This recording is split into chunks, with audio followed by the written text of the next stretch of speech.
Omar.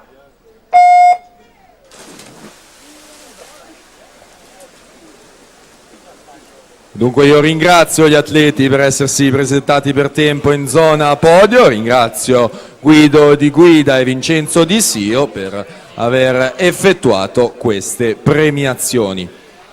Prossimo blocco di premiazioni, quello dei 200 stia libero categoria ragazze e femmine, le effettueremo al termine della prima serie 200 stile ragazzi maschi, quindi Pravato, Checchi e Modolo attese in zona podio al termine dei 200 stie libero ragazzi maschi.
Edoardo Patuzzi 2:08 e 34 si aggiudica la 12ª serie.